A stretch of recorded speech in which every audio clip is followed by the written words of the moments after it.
Sveicināti skatītāji, sveicināti klausītāji. Ciklā, kas veltīts Jēzus līdzībām, esmu Girts Rozners, un šajā reizē ar mani kopā studijā ir mūsu pastāvīgais mācītājs raidījumā Uldis Liepiņš. Prieks tikties. Un arī Liepājas un Prieku uzdraudzes mācītāja Līvija Baltrušaite Karzone. Esiet sveicināti! Mums šajā reizē tāda garāka līdzīga no Mateja evaņģēlija 20. nodaļas, kuru arī es lasīšu no 1. līdz 16. pantam. Debesu valstība ir līdzīga namasaimniekam, kurš agri no rīta izgāja nolīgt strādnieku savā vīna dārzā. Vienojies ar strādniekiem par denāriju dienā, viņš nosūtīja tos uz savu vīna dārzu. Tad izgājis ap 3. stundu, viņš ieraudzīja vēl citus tirgus laukumā dīkā stāvam. Arī tiem viņš sacīja: ejiet arī jūs uz vīna dārzu, un es jums maksāšu, kas pienāks. Un tie aizgāja. Atkal izgājis ap 6. un 9. stundu, viņš darīja tāpat, bet ap 11. stundu izgājis, viņš ieraudzīja vēl citus stāvam, un tiem jautāja: kādēļ jūs visu dienu šeit stāvat dīkā? Tie viņam atbildēja: neviens mūs nav nolīdzis. Tad viņš tiem sacīja: ejiet arī jūs uz vīna dārzu. Kad vakars pienāca, vīndārzs saimnieks sacīja savam uzraugam: pasauc strādniekus un izmaksā viņiem algu, vispirms pēdējiem, tad pirmajiem. Tad tie, kas bija apnākuši ap 11. stundu, saņēma katrs pa denārijam. Kad pienāca klāt pirmie, tie cerēja saņemt vairāk, bet arī viņi saņēma pa denārijam. Algu saņēmuši, tie sāka kurnēt pret nama saimnieku: šie pēdējie strādāja tikai 1 stundu, bet tu tos esi pielīdzinājis mums, kas visu dienas smagumu un spēlmi esam nesuši. Bet viņš atbildēja vienam no tiem: mans draugs, es tev nenodaru pārestību. Vai tad tu nevienojies ar mani par denāriju? Ņem, kas ir tavs un ej. Bet šim pēdējam es vēlos dot tikpat, cik tev. Vai tad es nedrīkstu darīt ar to, kas ir mans, ko vien gribu? Vai arī tava acs ir skaudīga, ka es esmu labs? Tā pēdējie būs pirmie, un pirmie pēdējie. Nu, atkal viena ļoti neparasta līdzība, kas pirmajā brīdī mūs pārsteidz ar savu sižetu, tādu neparastu pavērsienu. Šokē. Un pat varētu teikt šokē. Varbūt sākumā nedaudz norientēsimies. Es saprotu, ka šeit atkal ir vietā neliels paskaidrojums par tā laika kultūra vidi, par šo situāciju, kādā tas notiek, šie tirgus laukumu situācija, strādnieku līkšana darbā, 1 denārijs kā alga un tās stundas pieminētas.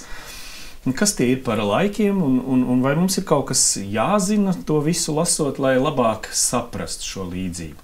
Nezinu, tur, protams, varētu tā pētīt un tā, bet man nāk prātā fakts, kur pēc pētījumiem sacīts, un arī tagad austrumos uz tirgus laukumiem viss notiek. Jā. Un tas vienkārši tā viņiem ir iegājies, un Kristus laikā tā tas bija, kad tirgus laukumi ir tāda aktivitāšu vieta, un arī šī gadījumā tīri, darba jautājums ir īpašnieks, vīndārs, protams, ļoti zīmīgi bibliskajā kontekstā, un tur tiek līdz strādnieki, un tur ir detaļas tādas, kā viņš līgst un ko viņš visu dienu dara pats īpašnieks.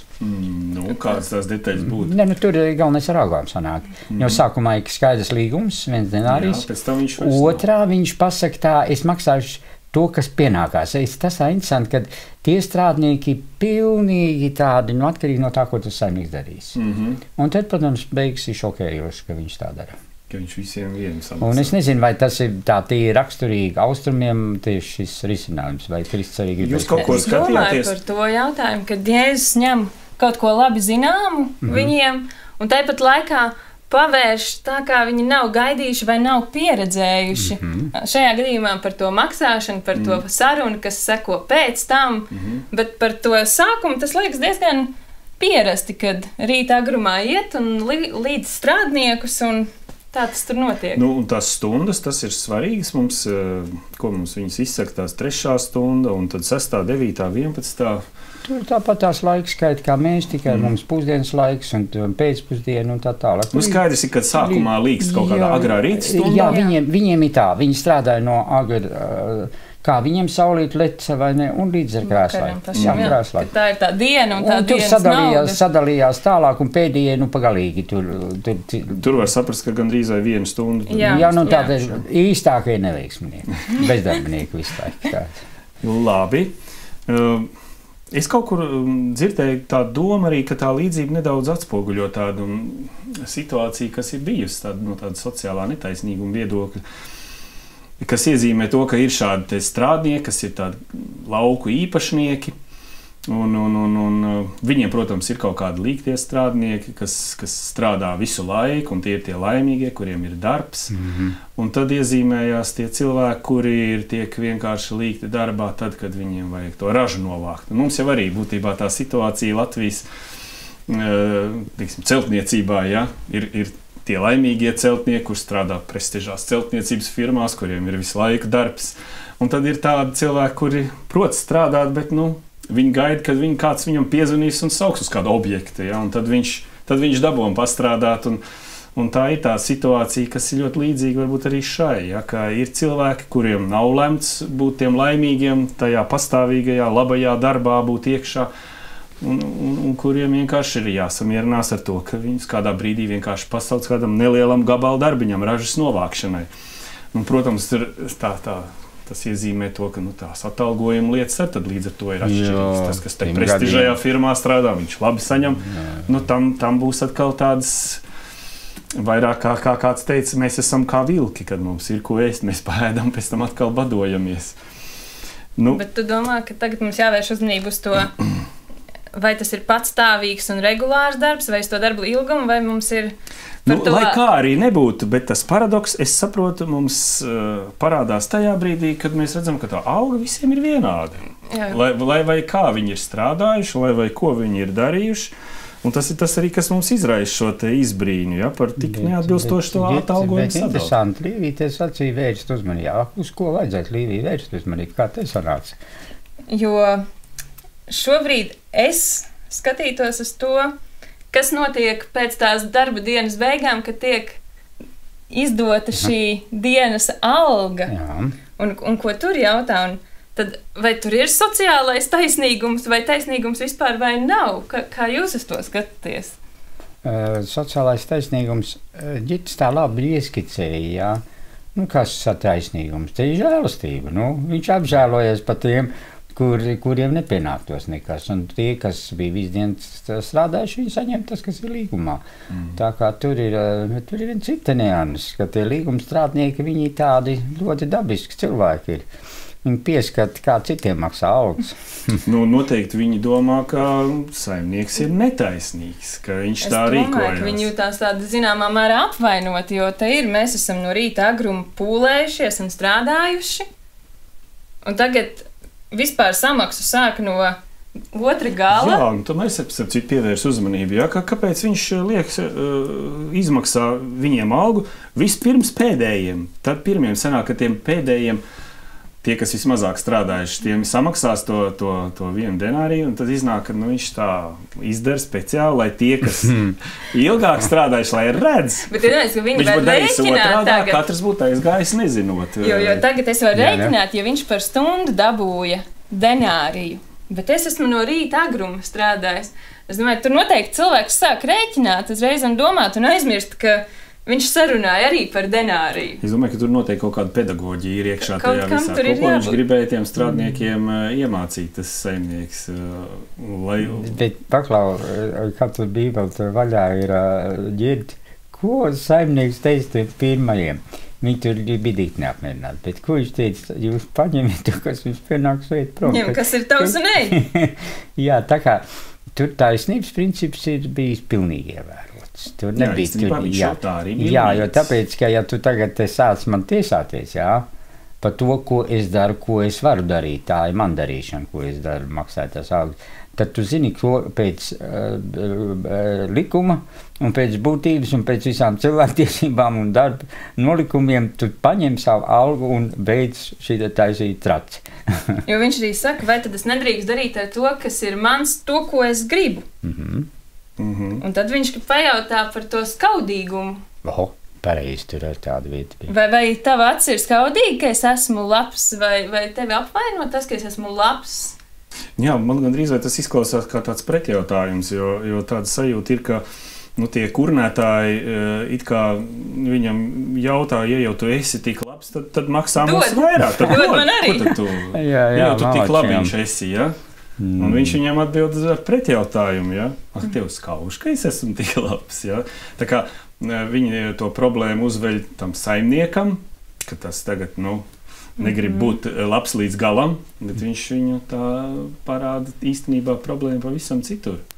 Pats esi skaudīgs. Vai tur nav jautājums par to motivāciju, jo es skatījos, ka šī līdzība atrodas starp to jautājumu, kur Pēters saka, redzi, mēs visi esam atstājuši, kas mums būs par to, ka mēs esam tev sekojuši, un pēc tam nāk Jēkaba un Jāņa māte, kura lūdz viņam, lai viņas dēli sēž tam pa labo un pa kreiso roku.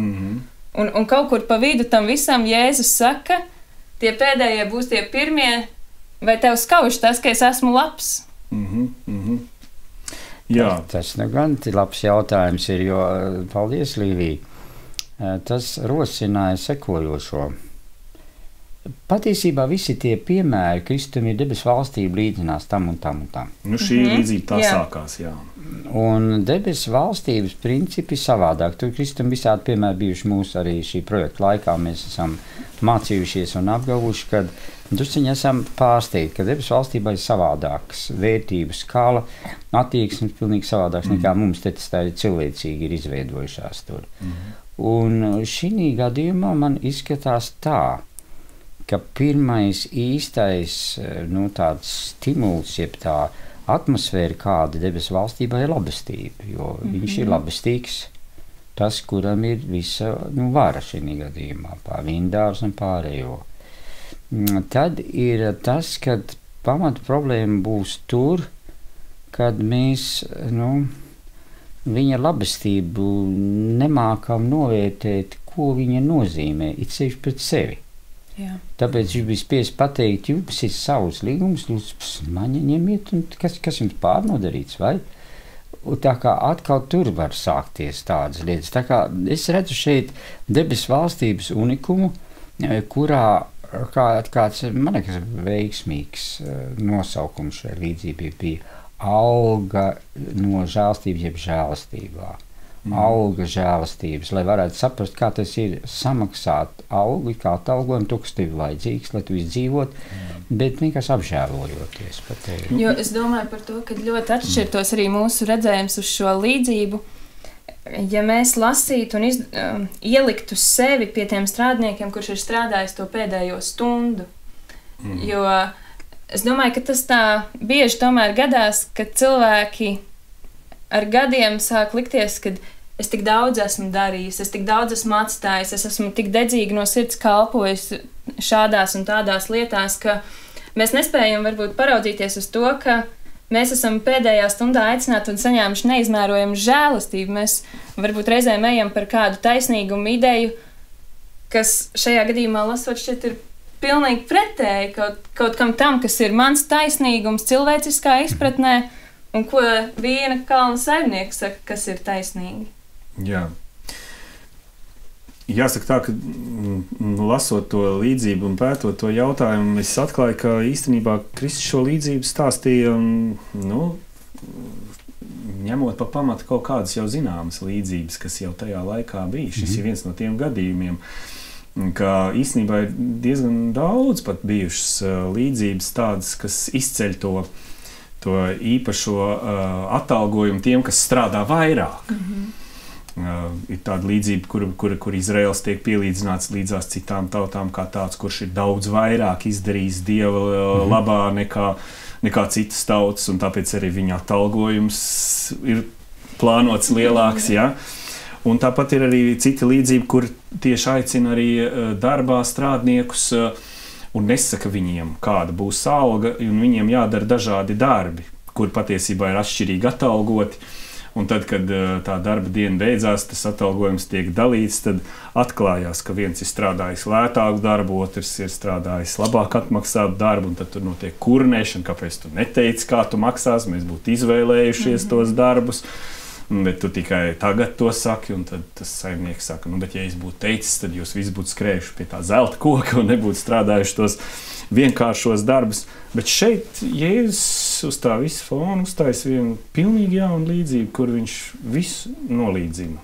Gan to darba ilgumu viņš pasaka, tas nav no svara, un arī tā atalgojuma apmērs pilnīgi visiem vienā. Bet Līvija, tu man pārliecināja to, ka tomēr konteksts ir ļoti būtisks. Kas mums būs par to? Tur gandrīz ir tā kā, vai ne, nu kas.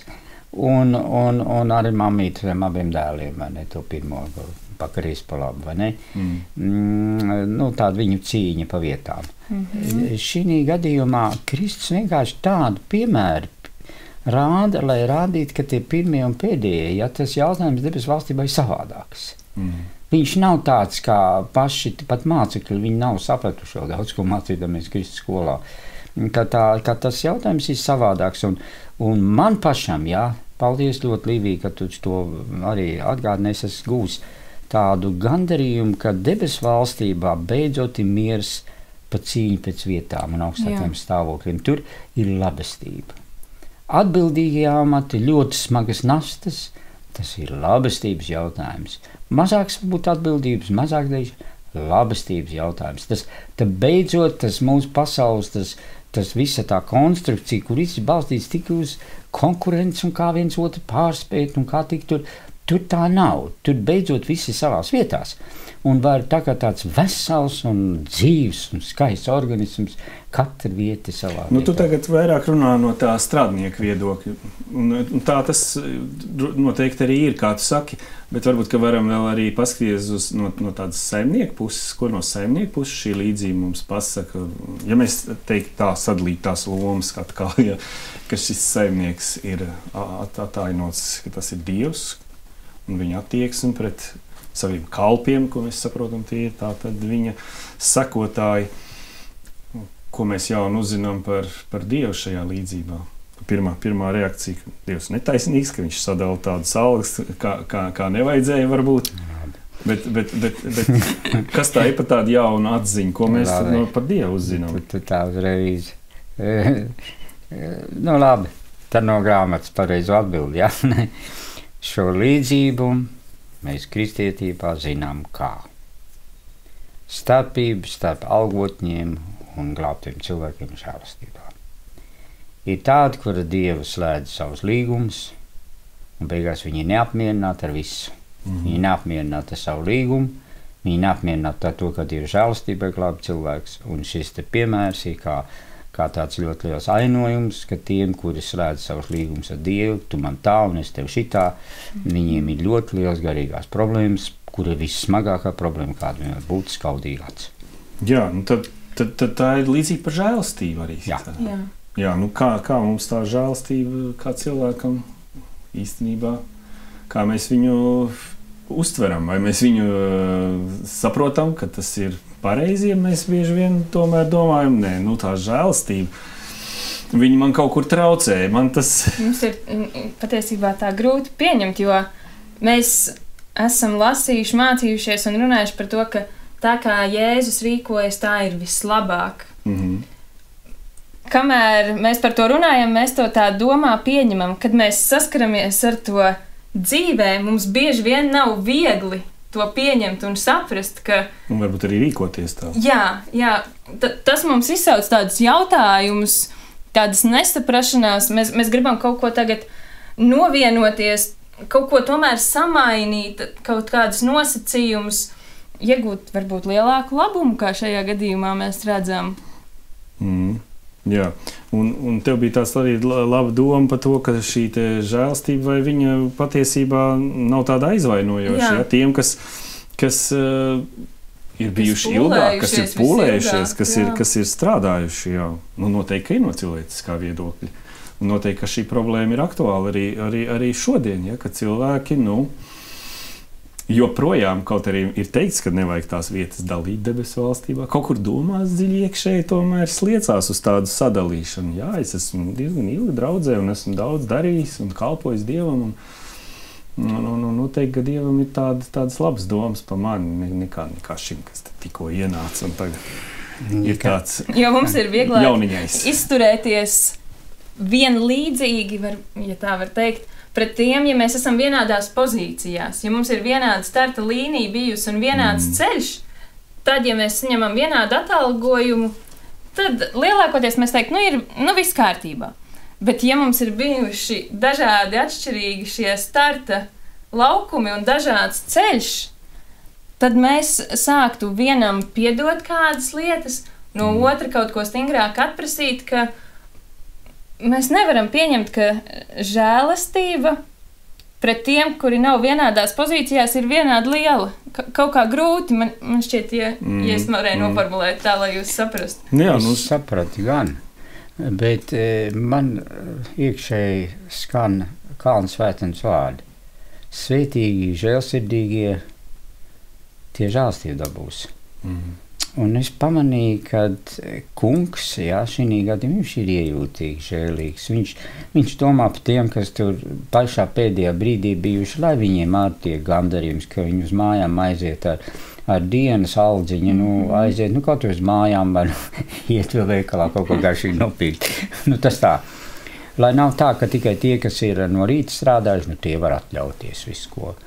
Un tāds viņš žēlīgs ir, bet tie, kas ir visu dienu strādājuši, viņiem pietrūkst žēlsirdības. Viņi nedomā par tiem pāriem, lai viņiem varbūt tikpat labi kā mums, mēs saņemsim norunāto algas, tā, ka tu esi stabili kā pienākās. Jūs tur tādi. Bet man liekas, ka šeit ir tas žēlsirdības trūkums. Un žēlsirdības trūkums tagadējā laikā ir ārkārtīgi smaga problēma. Jo liekas, ka visam jābūt tik taisnīgam un tikai taisnīgam, bet žēlsirdība tā ir muļķība. Arī ļaunums ir drausmīgi, bezkaunīgs, žēlsirdība ārkārtīgi nekaunīgi izmanto. Un rodās problēmas, tāda pat neapmierinātība, kāpēc tas Kristus tik žēlīgs ir, vai ne, pret tādiem cilvēkiem, kurus vajadzētu ritīgi sadauzīt, vai ne? Un šī ir tāda vieta, kur man Kristus mēģina man runāt, lai es domāju līdzi, saprotu, un rādīt, ka tomēr nežēlīgi attieksme pret otru un iejūtības trūkums var būt man pašām ļoti, ļoti postošs. Bet tad kā mums iegūt vai attīstīt žēlsirdību? Kurš ir pareizais? Ko mums darīt tagad, ja mēs saprotam, ka svētīgi tie, kuri parādīs, tie vēl iegūs vairāk žēlsirdību un žēlastību? Ko mums tajā visā darīt? Ko Girts ir atradis? Kā tu atbildēt uz tādu jautājumu brīvie? Es saprotu, ka līdzība īstenībā pasaka ļoti skaidri, ka debesu valstībā nenotiek skaitīšana, nenotiek tāda rēķināšana un tā alga, tas viens denārijs, kas te ir nosaukts, ka tas ir viens, ka tā ir šī pestīšana īstenībā. Tas ir tā ir tā alga, ko visi saņem. Un to saņem vienkārši esot tajā dārzā. Es tā saprotu, ka tas šajā līdzībā ir kaut kur šis aicinājums jāsadzird, ka no tā tirgus laukuma būt gatavam strādāt tajā dārzā, būt ar šo te kungu kopā. Nepalikt tajā tirgus laukumā, bet atsaukties aicinājumam un alga tev būs. Tas acīm redzot tā strādāšana un būšana tajā vīna dārzā. Bet šeit bija jautājums, man liekas, Līvija, tev kā būt žēlsirdīgam vispār? Jo tāpēc, kad ir šī ļoti smaga lieta īsti žēlsirdīgam, jo pirmkārt, pirmais ir manipulācija. Būšu žēlīgs, dabūšu arī žēlstību, saprot aprēķinu veidu žēlstību, Vai tā ir tā, ko Dievs sagaida no mums, ja tas ir kaut kas cits, bet ir runāts žēlsirdīgi. Mūsu tulkojumā tas nozīmē, ka tava būtība ir tāda. Es domāju, ka kā pie viņas tikt? Jo man šķiet, tu runāji par to pieņemšanu sākumā, kad cilvēki savstarpēji pieņem. Un es domāju, ka tas ir ļoti saistīts ar to, ka mēs saprotam to žēlstību, kas no Dieva nāk pie mums, un ka mēs saprotam, ka mēs arī esam apžēloti un pieņemti, ka tam vajadzētu no šīs līdzības izriet uzreiz arī attiekties pret tiem, kas ir saskarsmē ar to. Zamarietis bija žēlsirdīgs pret to jūtu, kas bija piesists. Un Mateja Evaņģēlija 25. nodaļas beigās, ka gāja gan cietumā, gan visur, kur beigās pie paša Kristus ir aiziets, bet tā nebija žēlsirdība. Tā kā es domāju, ka tas žēlsirdības moments ir tas, kad tev vajadzēja iežēloties par. Mums tā ir piedošana, redz to tā līdzība arī, kur tam piedeva astronomiski, ārkārtīgi liela parāda atlaida. Viņš tūlīt ņauda savu parādnieku, vai ne? Viņam nav žēl, viņam galīgi nav žēlums pret to cilvēku. Nu, es nezinu, kā viņi tikt, man liekas, pirmais ir jālūdz Dievam, kad es spētu būt. Jo es pats savā pieredzē redzu, ka pirmkārt ir tā saucamā muļķīgā žēlstība, ka tie, kurus ir žēlīgi un pats es vai ne, es muļķīgi. Man kaut kas, tas nav vajagprātīgi, vai ne? Laikam vajagprātīgi žēlastība tāda, to pirmais. Un otrais, lai man nav cietas sirds. Lai man nav šis cietsirdības moments, tāds iekšējais sadisms. Man vienalga, kas ar otru notīk, ka tik man pašam labi. Jā, paldies, Uldi. Man liekas, ka šie tavi vārdi arī labi apkopo mūsu šo sarunu noslēgumu, jo mums laiks ir jau beidzies un mums ir jāsaka ar Dievs klausītājiem, skatītājiem, jo tiešām šī līdzība mūs ne tikai atklāja kaut ko jaunu par Dievu, bet arī par šo te žēlsirdību, par šo te savstarpējo iejūtību. Kā es izturos pret tiem, kuriem nav tā paveicies, kā man varbūt paveicies. Ja? Kā es lielās būvfirmas darbinieks skatos uz tiem, kas tur ir pasaukti šobrīd izdarīt kādu gabalu darbu. Ja? Vai es uz viņiem nicīgi noskatos un tā, vai es viņu pieņemu arī kā cilvēku, kuram ir arī savu dzīvi un vajadzību, un kurš arī vēlās strādāt, darboties. Paldies, es saku atkal mācītājiem Uldim Liepiņam. Uz sadzirdēšanos vēl. Mācītājai Līvijai Baltušaidai Karzonai. Viss labi. Man sauc Ģirds Rozners, un paldies arī, ka jūs skatījāties mums un bijāt ar mums kopā. Turpiniet arī sekot mums uz priekšu. Visu labu. Es ceru, ka šis raidījums jums patika. Un tādēļ atzīmējiet to, tur, kur ir tas īkšķītis. Un ja jums ir kādi komentāri, un ja jūs vēlaties diskutēt, tad jūs varat darīt šajā lapā to. Un arī sekojiet interneta ziņojumiem līdz par tālākiem raidījumiem.